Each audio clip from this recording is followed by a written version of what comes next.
اگر که ذهن مشغولی و یا overthinking داری، این ویدیو برای شماست. دم بگیرین از بینی، شونه به سینه بچسب، شکم باد و همینجا بمونیم برای چند لحظه و برگردیم بالا و بازدم رو از دهان به صورت آهسته و پیوسته خارج کنین. یک بار دیگه این حرکت رو انجام میدیم. ستون فقرات صاف باشه، پشتتون رو قوز نکنین. دوباره برگردین خالی کنین و برای آخرین دفعه دم از بینی، چونه به سینه نزدیک بشه، ستون فقرات صاف، دستا روی زانو و روی ران پا و این دفعه بازدم ها به شکل کله خالی کردن بدین صورت انجام بشه. اگر که حالت هوای سردرد شدید داریم میتونی حرکت اسکیپ کنین و بعد دستا رو با آرومی تپ میکنین روی سینه، فک میدادین پایین و آوای آ رو از دهان خارج میکنین. این کار به فعال کردن سیستم پاراسمپاتیک بدن خیلی کمک میکنه، باعث میشه که بدن توی حالت آرومی قرار بگیره، از اون حالت جنگ و تهاجمی بیاد بیرون و حالا دستا رو به آسمون دم برمیگرده کنار بدن. بازدم تنشه باقی مونده در طول هفته رو از گردن شونه هاتون به این صورت خارج کنین و از طریق بازدم پرت کنین بیرون تمام این تنش و استرس های گیر افتاده در شونه ها و گردن رو و به خودتون یه های آروم ملایم بدین، به سمت شونه مخالف تپ کنین و دم از بینی بازدم از دهان همینجوری ادامه بدین.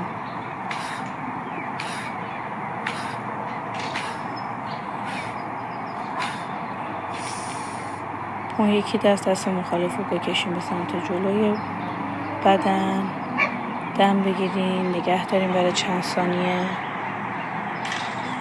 و حالا آزاد کنین و بازدم رو خارج کنین از دهان و حالا اون یکی سمت.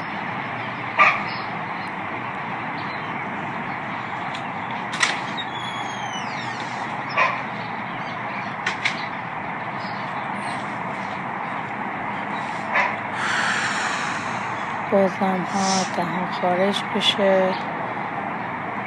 یه بار به سمت چپ بالا تنه میچرخه و یه بار به سمت راست دم نگه میداریم اینجا و وقتی برمیگردیم به مرکز خالی میکنیم و طرف دهان. حالا اون یکی سمت.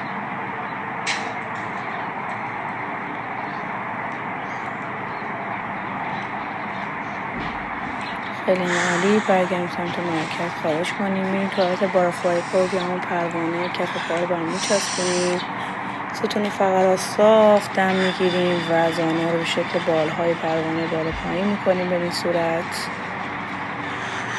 ادامه بدین، تنفس فراموش نشه. دم از بینی، بازدم از دهان. خیلی عالی. بریم جلو همینجوری ادامهش بدیم و حالا پای چپ رو میکشیم سمت جلو و دست ها رو تا جایی که میتونیم میاریم که انگشت پا یا مچ پا رو بگیریم.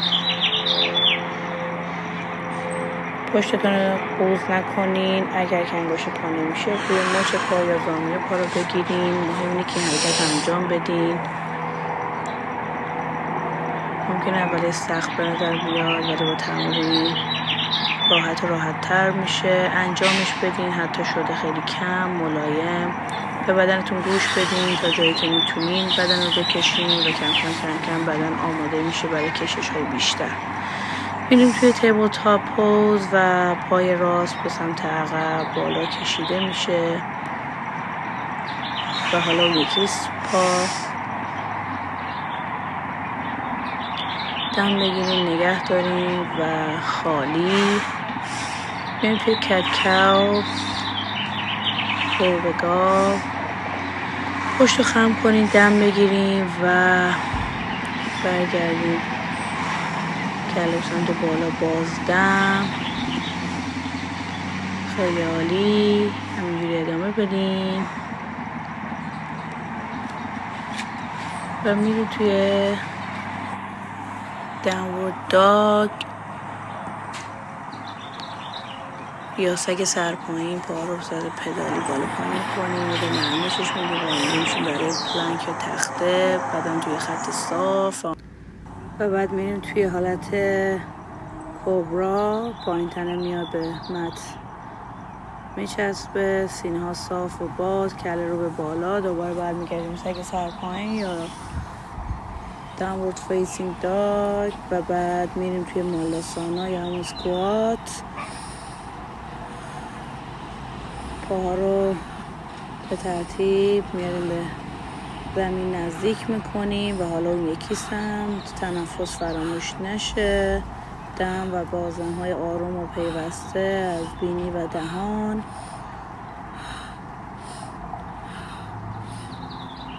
همینجوری ادامه بدین و بعد میایم به این صورت میشینیم، باسن رو بین دوتا پاشنه پا قرار میدیم و از بالا تا پایین شروع میکنیم به ضربای آروم و تب کردن و ذهن آروم میکنیم و تنش‌های باقی مونده در طول هفته رو با بازدم هامون از بدنمون خارج میکنیم و پرتش میکنیم بیرون. شونه ها رو به سمت عقب رول میکنیم، بدن رو کم کم آروم میکنیم.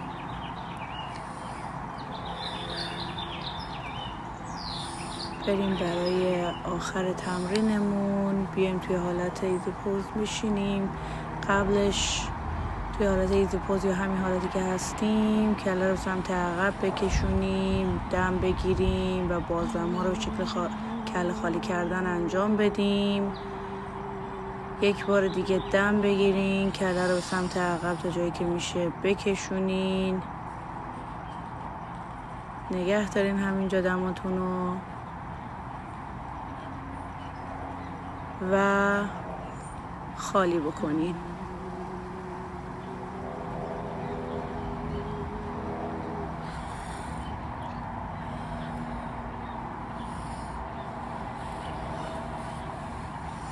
بیاین انگشت شست اشاره به هم بچسبونین، بذارین روی زانوهاتون، تمرکز بگیرین، چشا بسته یا حالا باز و هر حالتی که راحت هستین.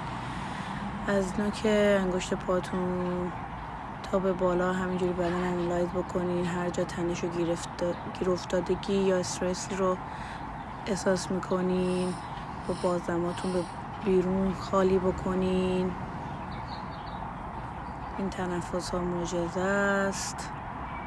و حالا تنفس انگشتی، دم با سراغ سمت راست بینی دم، چپ بازدم و حالا برعکس.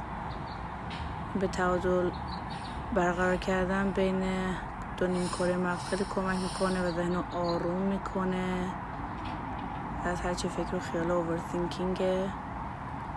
امیدوارم که تمرین خیلی خوب بوده باشه براتون و روز خوبی داشته باشین. نماسته.